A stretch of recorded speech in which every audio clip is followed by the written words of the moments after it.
Maganda at makulimlim na araw sa inyo lahat mga kaibigan, mga kapatid. Ang topic po natin ngayon ay tungkol sa Signs, Wonders, and Miracles, Part 1. Signs, Wonders, and Miracles, Part 1. Marami na akong natalakay na mga miracles, kamangha-manghang gawa ng Diyos, katulad yung paghati sa Red Sea, yung mga miracles ng Panginoon Kristo na si Kristo ay nagpagaling na mga may sakit, na mga terminal na sakit katulad ng ketong, mga bulag nakakita, at bumuhay siya ng mga patay. At dito sa ating background picture, ang Panginoong Kristo ay naglalakad doon sa laot. At marami pang iba. Magbasa muna tayo ng verses sa Bible. Exodus chapter 7 verse 3, yung verse 8 taas, ang sabi, "And I will harden Pharaoh's heart and multiply my signs and wonders in the land of Egypt."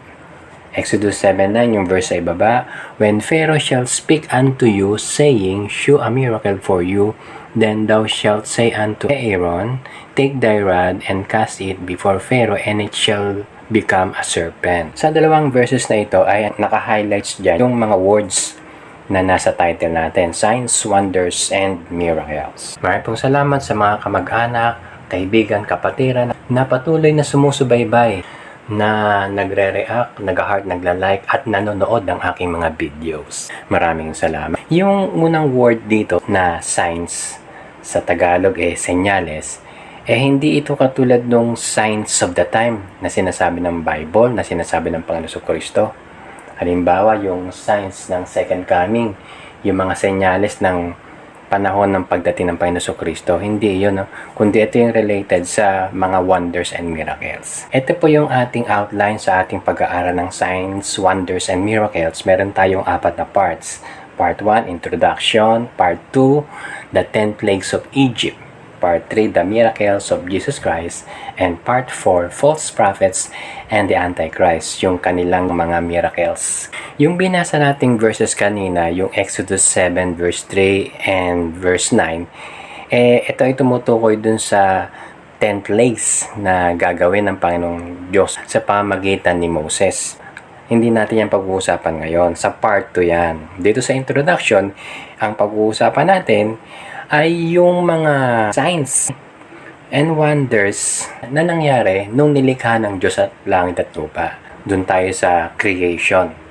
Magbasa tayo ng Bible sa Job chapter 9 verse 5 to 10. Sana po i-ready natin yung ating mga Bible. Ang sabi rito, "Which removeth the mountains, and they know not, which overturneth them in his anger, which shaketh the earth out of her place, and the pillars thereof tremble, which commanded the sun, and it riseth not, and sealeth up the stars, which alone spreadeth out the heavens, and treadeth upon the waves of the sea, which maketh Arcturus, Orion, and Pleiades, and the chambers of the south, which doeth great things, past finding out, yea, and wonders without number."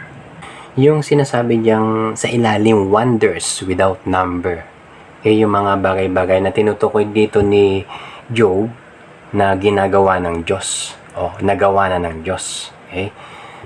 And also, kung mapapansin nyo dyan, yung mga pangalan na Arcturus, Orion, and Pleiades. Kung naalala nyo, meron akong video na ang title ay The Omniscience and the Wisdom of God, Part 2. Nabanggit ko yung mga pangalan na to na Arcturus, Orion, and Pleiades. Itong The Omniscience and the Wisdom of God, meron tong 5 parts. Kung naalala nyo sa mga suki natin, ito yung video. Karamihan dito tumutukoy sa universe, sa astronomy. At yung mga pangalan na nabanggit ko kanina dun sa Job chapter 9, yung Arcturus, Orion, and Pleiades. Ito ay mga pangalan ng constellations of star. At nabanggit ko rito sa Omniscience and Wisdom of God na ito ay napakalawak na topic na maaari tayong maglagay ng maraming parts. Okay, hindi lang hanggang part 5, kundi hanggang part 10, hanggang part 20, kaya ganyan. Subalit, nilimit ko lang doon dahil kasi baka mag-overlap sa ibang topic natin. At nabanggit ko na mapag-uusapan uli natin to sa ibang subject.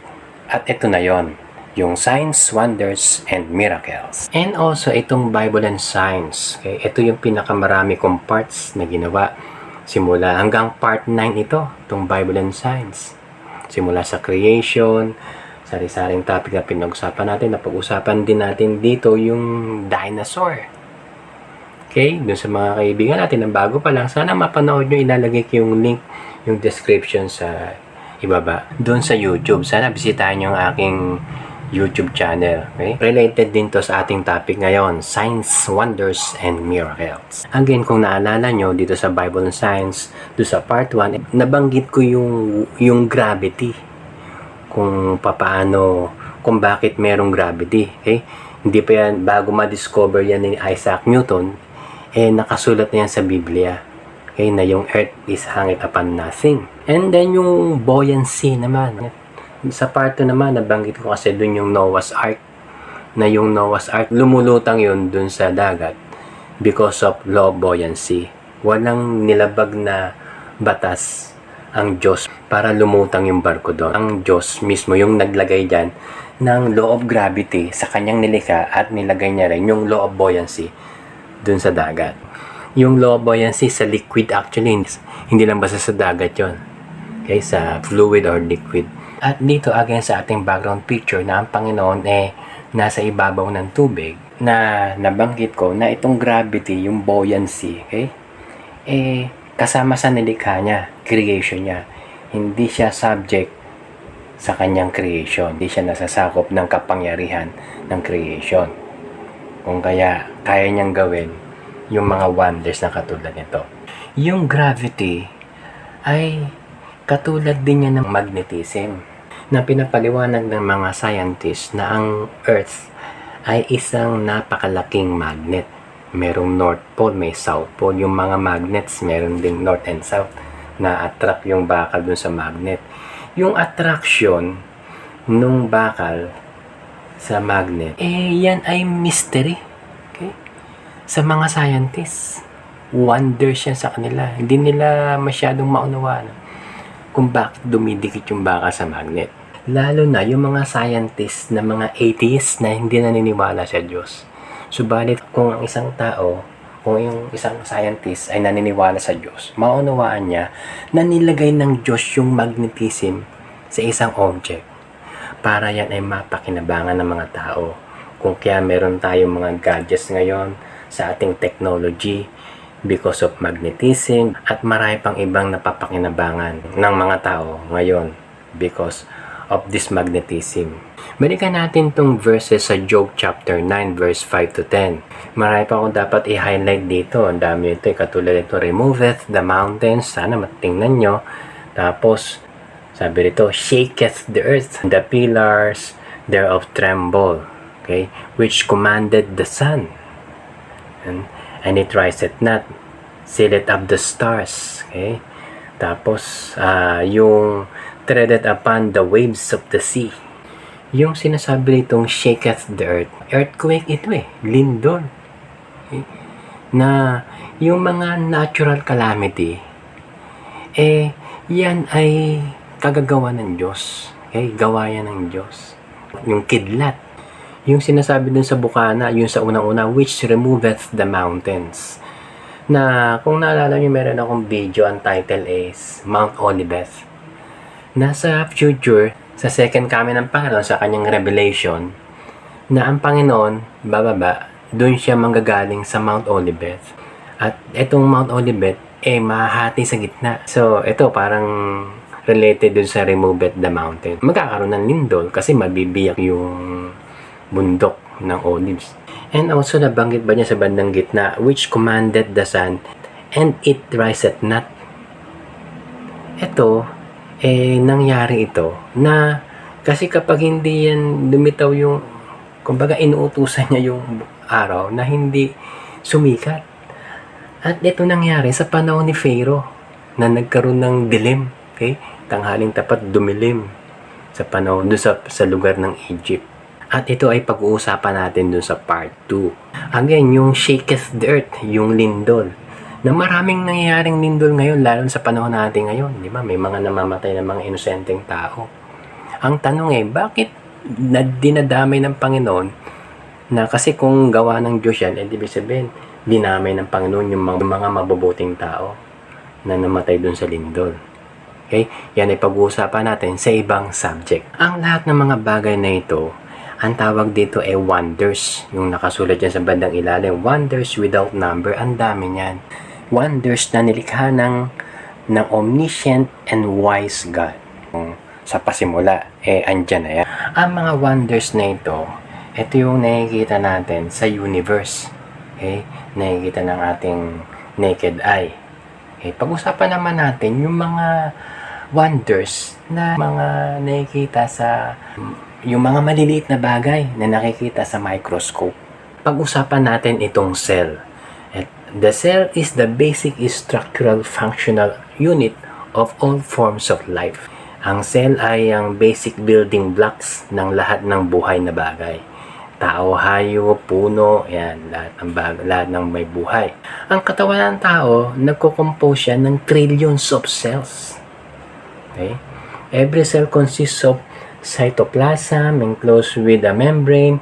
Itong picture dito, ito ay isang cell to ng animal na kapag tiningnan mo to sa microscope, gumagalaw yung buong yan. Pati yung mga nasa loob na part ng cell na yan, gumagalaw din. Nung nilikha ng Diyos ang lahat ng bagay, langit, lupa, tapos yung mga halaman, yung tao, di ba, yung mga animals, yung mga buhay na bagay. Okay? Obviously, kasama niya nalikha yung cell sa loob ng mga buhay na nilalang niya. At sinabi niya dun sa buhay na nilalang, be fruitful and multiply. Di ba? Yung puno, yung halaman, tumubo, magkaroon ng katulad niya. Okay? Kung kaya, yung cell sa loob ng katawan ng buhay na nilalang, nagmamultiply din. Nagkakaroon ng mitosis process. Yan din ay gawa ng Diyos. May mga scientists na nag-experiment kung paano gagawa ng cell. Or ibig sabihin, paano sila gagawa ng mga kombinasyon ng mga elements, ng mga compounds katulad ng water, ng amino acid, ganyan, pinag-combine nila sa tamang temperature para makakalikha ng buhay, okay? Ng cell. Kasi pag cell, ibig sabihin may buhay yan Subalit bigo sila, hindi sila makagawa ng single cell, okay, na buhay na cell. Palaging patay yung nagagawa nila. Dahil ang Diyos lamang ang may kapangyarihan o yung pinanggagalingan ng buhay. Ang sabi dun sa Acts 17 verse 25, He giveth to all life and breath and all things. Mas marami na ngayong mga scientists, okay, mga microbiologists na naniniwala sa creation, sa tinatawag na intelligent design. Maraming mga video tungkol dun sa intelligent design na ang author ay mga Christian scientist. Okay? Christian sila. Katulad nung DNA na napaka-complex na imposibleng magawa ng isang ordinaryong by chance lang na yung bawat nilalang kay tao man yan o hayop merong DNA. Mahirap yan magawa. Kaya lang yan ang gawin ng isang intelligent being who is omniscient and wise God. Maraming salamat sa inyong pagsubaybay. Hanggang sa muli sa part 2, pag-uusapan naman natin yung 10 plagues of Egypt. Pagpalain tayo ng ating Panginoon.